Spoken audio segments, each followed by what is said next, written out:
That's the Father's love for all of us. Okay? Ang pangalawang, ang example ng maging ama ng ating Panginoon is in John 3:16.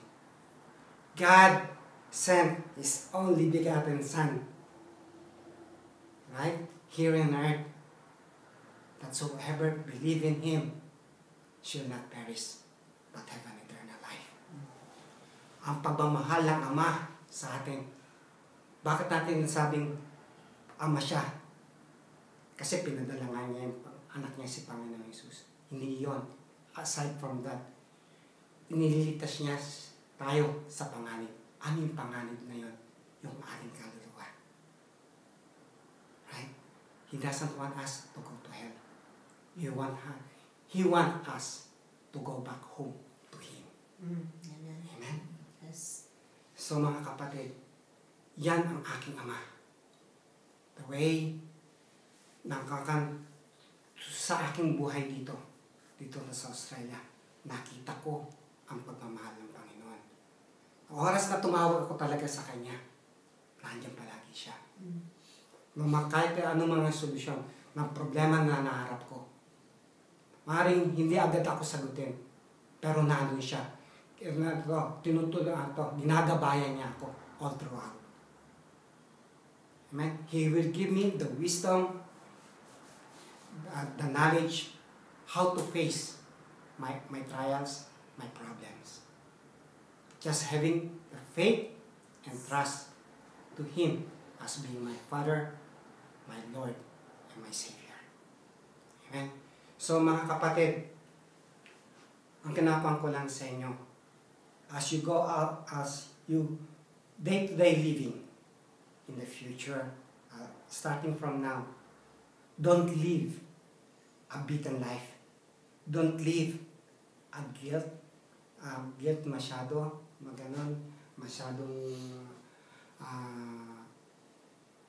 confused and everything like that. Palaging, sabi nyo, palaging defeated. No. You should not live like that. Know God as your Father. The Father that is the Creator, the Almighty God, the King of Kings is your Father.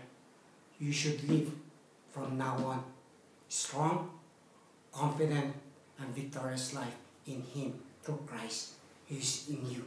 He is your Father. Amen? So mga kapatid, yun lang ang kinapang ko sa inyo. Ihahayag ko sa inyo. Ang pakilala ko sa inyo, ang banal na Ama. Yan ang aking Ama. He is always near me. He is always with me. Sinabi rin niya sa kanyang salita, He will never leave us nor forsake us. Amen. Amen? And ang mga kapatid, ang paningin na lang sa Kanya, receive His mercy. And His mercy goes with it His unconditional love. Amen?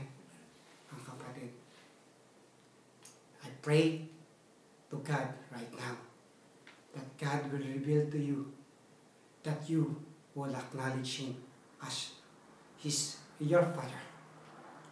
And when you have that revelation, God as being your Father, you will live a victorious life here on earth.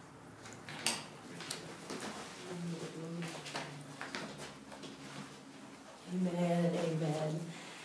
And amen, praise God. Mga minamahal ko po si Brother Rusty. Praise God, isa po sa akin po pinagkakaturaan na leader dito po, praise God, in Australia. Puri ng ating pinakamamahal ng Panginoon. Alam niyo po, nakita ko po ang pag-ibig niya sa ating pinakamamahal ng Panginoon. Katuwang po ang kanya pong minamahal na asawa, si Sister Luz, na talaga naman po mag-asawa nito, talaga po binayaan ang ating pinakamamahal ng Panginoon sa kanilang buhay.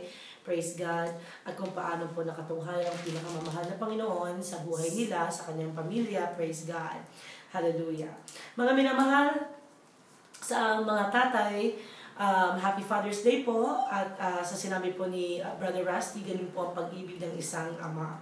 Amen? Hindi po nakikita ng isang ama ang kamalian sa kanilang anak. Amen? Yan po ang magulang. At ito po pareho po ng ating Ama sa langit, mga minamahal. Tayo po, ang anak po natin, pag nakita po natin yan, yan ang pinaka-the best, yan ang pinaka-matalino, yan ang pinaka-sa-lahat. Amen. Praise God. At pag may nagawa po silang kasalanan, praise God, alam niyo po ba, hindi natin tinitignan yung kasalanan. At tinitignan po natin yung kabutihan ng batang iyon. At minsan po sinasabi pa nga po natin kasi nabarkada eh. Amen? Nabarkada eh. Pero napakabait talaga ng batang yan. Hindi naman talaga ganyan yan. Kaya lang nabarkada. Amen?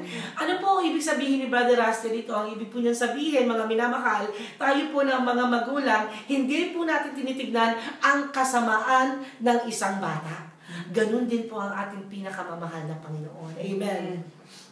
Ano po man ang mga nagawa natin, gaano man kasama yan, hindi po titignan ng Panginoon ang kasamaan na yan. Amen. Na ginawa natin. Amen.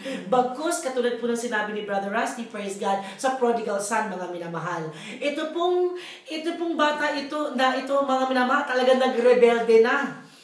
Sakit ng ulo siya ng kanyang ama at hindi lang po yun, talagang hindi po siya naalintana doon, mga minamahal. Sinabi pa niya sa kanyang ama na kailangan ko na ang mana ko, bigay mo sa akin ang mana ko, at alam niyo po ba, sinunod po ito ng kanyang ama, ibinigay nga po ang mana, at ito po kung saan-saan po niya dinala, mga minamahal, siya po ay namuhay ng talagang kamunduhan, mga minamahal. Yan po sinabi sa Biblia. At nung siya po'y wala ng pera, mga minamahal, at nung sa lugar kung saan po siya nag-iistay, mga minamahal, ay talagang naging taghirap na, mga minamahal. Alam niyo po ba, para lang po siya makakain, siya po ay namasukan para po mag-alaga ng mga baboy. Doon na po siya kumakain, natutulog kasama ang mga baboy sa Koral? Koral? Sa koral, mga minamahal. At alam niyo po ba, dahil ang pinaka-amo po niya ay masama, mga minamahal, hindi po siya binibigyan ng pagkain, mga minamahal. Sa sobrang gutom niya, kung ano po ang pagkain ng baboy, yun na rin ang kinakain niya. Isipin niyo, mga minamahal, kung gaano ka-rebelde ang taong ito na hindi niya inisip nung siya'y medyo naghihirap pa lamang, natatakbo siya sa kanyang ama. Hindi po dun, mga minamahal. Talagang nagmatigas pa siya. Ito po yung sinasabi ni Brother Rusty, mga minamahal, na huwag po tayo mamuhay ng beaten life. Kasi po, itong prodigal son na ito, mga minamahal, kaya po talagang siya po hindi niya inisip kagad na pumunta siya sa kanyang ama sapagkat may pride pa siya. Na kaya ko to, na magagawa ko to, not until, mga minamahal, na talagang alam niya na wala nang mangyayari sa buhay niya kasi ang kinakain na niya kapag kain ng baboy. At sinabi po doon sa Biblia, mga minamahal, that when he came to his senses, ibig sabihin, mga minamahal, kumbaga wala na siya pala sa kanyang pag-iisip, mga minamahal. And when he came to his senses, sinabi niya sa sarili niya, babalik ako sa aking ama.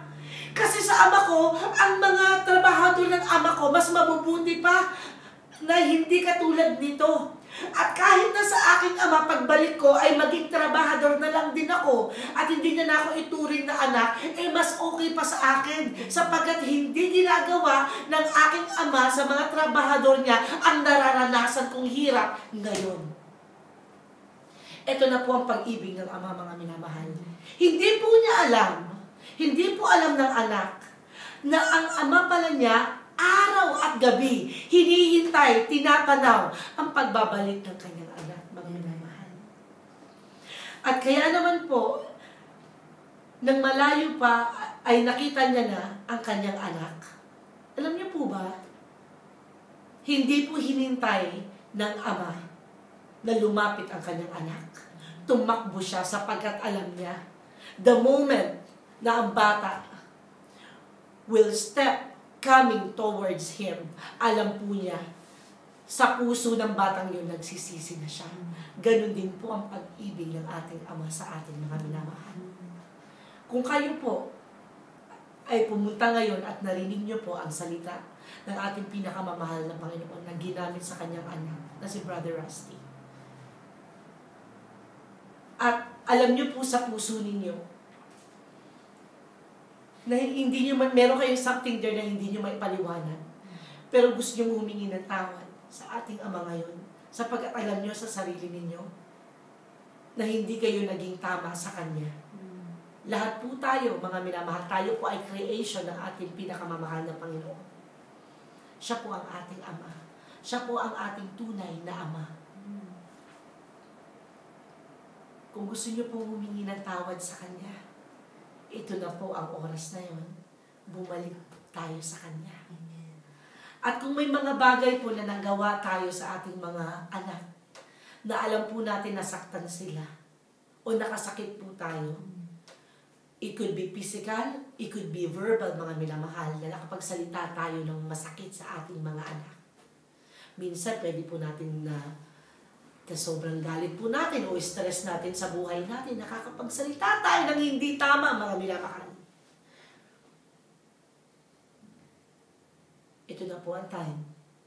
Wala pong, hindi ko po nakikita na masama sa isang ama na kung may nagawa man silang kasalanan sa kanilang anak, humingi sila ng kapatawaran. At ganoon din naman ang anak. Kung nakagawa ka ng kasalanan, kung nagkaroon ka ng imbot sa iyong puso, galit sa iyong puso sapagkat sa ginawa ng iyong ama sa'yo, at alam mo sa sarili mo na nasaktan ka at hindi mo nauunawaan, bakit hindi mo ihingi yan ng tawad sa iyong ama ngayon? Amen? Ganoon din po sa ating Ama sa langit, mga minamahal, naghihintay lang siya. But the moment na sinabi mo, Lord, patawarin mo ako. Hindi ko naintindihan. Katulad po ng prodigal son, when it came to his senses, sinabi niya, babalik ako sa aking Ama. Ganoon din po tayo, mga minamahal. Amen? Praise God. Magpipray ako, mga minamahal. Kung dyan po, ang inyong mga ama sa panahon ito, praise God, and I believe, mga minamahal na marami pong ama ngayon, praise God. Yung mga anak, punta kayo sa inyong tatay, praise God, magpipray ako sa inyo, praise God. And after this, mga minamahal, it could be John Larry, ipagpatuloy ninyo ang pagpipray sa bawat isa at mag-worship uli kayo diyan. Praise God. Yung moment na ito, praise God, i-allow ninyo ang Panginoon, praise God, na gumawa sa bawat isa, magkaroon ng healing sa puso, magkaroon ng pagkakaunawaan, magkakaroon ng agreement at understanding.